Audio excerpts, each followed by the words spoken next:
Imagine waking up one morning, checking your bank account, and suddenly four zeros have vanished from your currency. Yep, that's exactly what happened in Ghana in 2007 when the government decided to redenominate the cedi by moving decimal points four places backwards. They called it simplifying transactions. But was it really just that? Or was it a form of a currency manipulation with deeper consequences for trade, business, and international trust? Today, we unpack the great Ghanaian currency manipulation, why it wasn't exactly fair play, and how it affected other countries. What would have happened if Nigeria or Zimbabwe, for instance, or even the United States did the same? And why did the IMF raise its eyebrows at this Ghana's unprecedented move? So, let's look at this whole issue holistically. What exactly did Great Ghana do? In July of 2007, Ghana's central bank announced that one new Ghanaian cedi would be worth 10,000 old cedis. In other words, they chopped off four zeros from the currency. And this was the explanation that it was to make cash transactions easier, to fight inflation optics, and to restore confidence in the cedi. Well, I thought they could have achieved that by increasing production, but on the surface it sounded harmless. After all, you still had the same purchasing power, right? Well, that's not quite, because while domestic Ghanaians adjusted to the new notes, the outer world, the rest of the world, especially trade partners, suddenly had to recalculate contracts, exchange rates, and debts in such ways that could be obviously quietly advantageous to Ghana. So why wasn't this redenomination exactly fair? You see, currency redenomination is not illegal actually. After all, many countries have done it in the past to fight hyperinflation. But in Ghana's case, the timing, the scale, and the way that Ghana implemented it meant that foreign companies and investors had to absorb sudden changes in accounting, pricing, and even pending payments. It was shocking. Imagine you were a Nigerian exporter selling goods to Ghana and you had an invoice for 100 million cedis. Then overnight, that becomes 10,000 new cedis. The value should be the same in dollar, right? But during the transition, Ghana had the flexibility to adjust exchange rates quietly, subtly, meaning that they could pay you less in real value. I hope you get that. They will end up paying you less in real value while insisting that they hadn't changed the deal. Yeah, that's what it sounds like. And this also gives the Ghanaian government an image advantage. I think that was the bigger picture. An image advantage, making their currency look stronger on paper without actually growing the economy to match it. And you hear things like, Ghanaian currency is stronger than Nigerian currency. That's rubbish. You just moved the currency four decimal places to the back. What if Nigeria did the same? No. So what's the ripple effect of this on other countries? Yeah. Now, what if other countries did the same? Let's take Nigeria for instance. If the naira today trades at over 1,500 naira to the US dollar, if Nigeria suddenly removed four zeros, that means 1,500 naira would become 0.15 naira to the dollar. That immediately will make it look like the naira is one of the strongest currencies in the world. Yeah, that's the image thing, and that was what Ghana did. But would Nigerians be richer? Nope. In fact, prices will still be the same in real value. You brought out one cedi, but you are actually bringing out 10,000 cedi. In fact, it will bring about inflation, because now what should have cost you 10,000 cedi, because people are looking at one cedi as being, one, they want to make it 1.5, so you end up paying 15,000 cedis. So prices will still be the same in the real terms, but international partners might have to now start renegotiating contracts. They will renegotiate contracts which would cause confusion or even exploitation.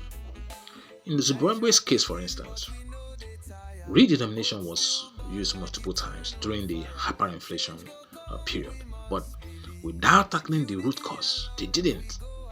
It just reset the clock before inflation shot up again, and over and over and over again. Now, imagine if the United States moved to decimal points like Ghana did, turning $1 into $0.001. The entire global economy would immediately be shaken, because the dollar is the world's reserve currency.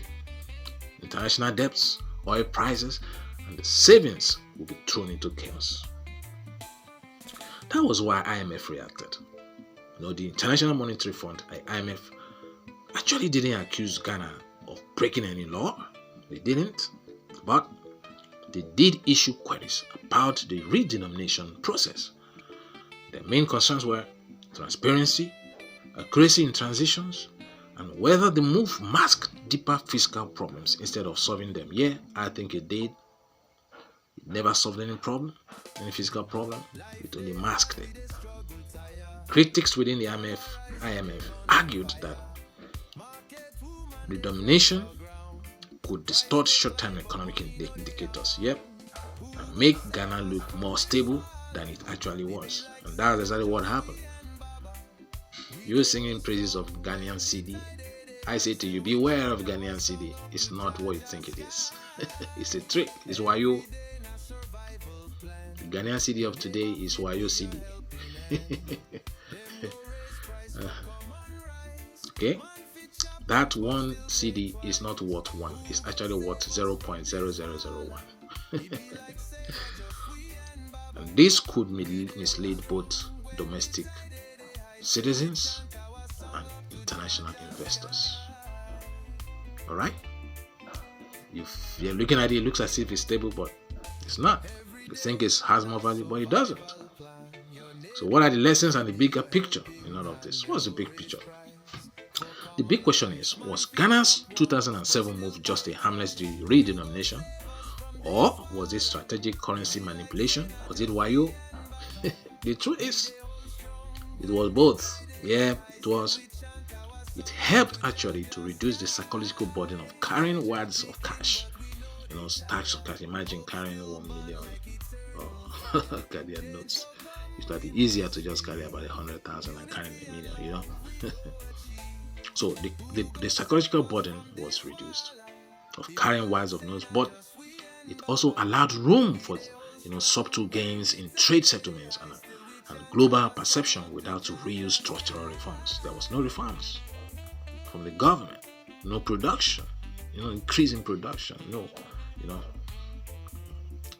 just shifted, the decimal places. Nigeria was tempted to do this also during the tenure of one of our central bank governor, Soludo.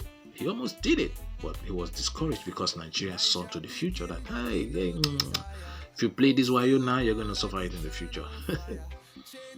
So, the lessons for other nations is this. If you change how your currency is measured without fixing the economy behind it, you might win in a short term the PR battle, but you will lose in the long term the credibility. And for businesses trading across borders, the key is to always check. Protect yourself with contracts. Ensure that your contracts are pegged to stable benchmarks like the US dollar. And I will also recommend the Naira, because now the Naira is also stable. Yeah, Nigerian Naira is stable. So, and you're not afraid that, oh, tomorrow they'll shift the decimal places. There is trust. So that sudden decimal shift doesn't wipe away your profit. Beware of the cedi, so that the sudden decimal shifts don't wipe away your cedi, your profit. Beg your pardon. Ladies and gentlemen, Ghana's decimal shift remains one of Africa's most debated monetary moves. Some call it smart, while others call it sneaky, stupid, and wayo. But one thing is for sure, if every country played that same game at the same time, the global economy would definitely be in total chaos. Yeah, that's our opinion at Truth Nation TV. I would like to hear from you. What do you think? Was this a fair economic reform or a sly financial trick? Was it wayo? Drop your thoughts in the comments. And don't forget to like this one if you have gained anything from this. I hope you've done. I hope you did. At least now you know that how the Ghanaian cedi became that raw $10 cedi you're holding. Now you know what it actually was. It's actually 0.001 cedi. Yeah, at least you learned that. If you didn't learn anything from this video, please give it a thumb up, share it so that others can get informed. So that when you're dealing with the Ghanaian cedi, you should insist that you trade in US dollars. That you're sure, or probably the Nigerian naira. At least you're sure they will not shift the decimal places. I feel sorry for the Ghanaian currency. The country, they may mismanage the currency. Instead of growing the economy, now you are manipulating the figures. No. Several countries do this, especially in West Africa. Even some countries that make so much money, and you don't think they should do this. But this one, shifting decimal places, is the worst. No matter how beautiful you paint it on the outside, if it's rotten on the inside, it is rotten. Fix the inside, you government people. Fix your economies. Let your economy be more productive, and it will gain more value. That's how to gain more value. It's not by shifting decimal places. So tell us what you think. If you think it was a fair move, if you think it was a tricky financial move, let's hear your thoughts and let's discuss. Thank you for watching this one, and I'll see you in the next one. Don't forget to hit the notification button so that you can know next when we'll be publishing the next topic that we'll be discussing. Until then, this is Oscar saying, see you again, and bye-bye.